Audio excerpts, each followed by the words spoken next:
This Martin Luther King Jr. Day, Florida's Attorney General essentially declared more than 80 state laws aimed at benefiting minority employees and businesses null and void. And in a formal opinion, Attorney General James Uthmeier argued the laws violate the 14th Amendment's Equal Protections Clause.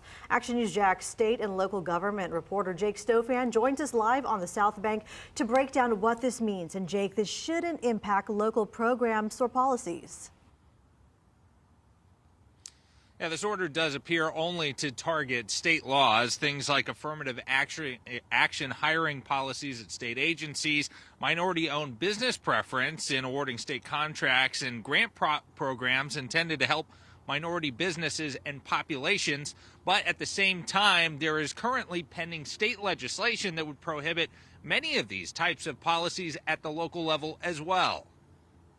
Florida Attorney General James Uthmeier's office will not enforce or defend a list of more than 80 state laws that aim to promote minority participation and access to state employment and funding opportunities.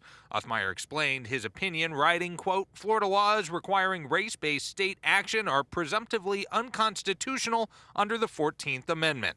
Jacksonville State Representative Angie Nixon argues the decision to issue the opinion on Martin Luther King Jr. Day is par for the course for Florida Republican leaders. Dr. King always fought for economic equality and justice and liberation for all people, and this is just another slap in the face. But she argues the impacts on minority businesses will be very real. They want to act as though it's not a big deal and like everybody has the same opportunities, and that's not necessarily true. While Uthmeier's order essentially declares those state laws null and void, local policies, regulations, and grant programs tailored for minority residents and businesses are also under threat. Yulee State Representative Dean Black is sponsoring legislation this year that would prohibit local policies that give preference based on any immutable characteristic, including race. And that bill has already been endorsed by the governor. We implement these laws at both the state level and the local level. We're just going to be Americans for a change.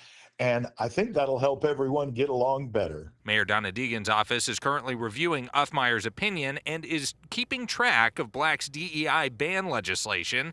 Nixon argues it's moments like these that highlight why elections matter. We are returning back to the worst chapters of our history in this country, and it's very upsetting, but we know what we need to do come November.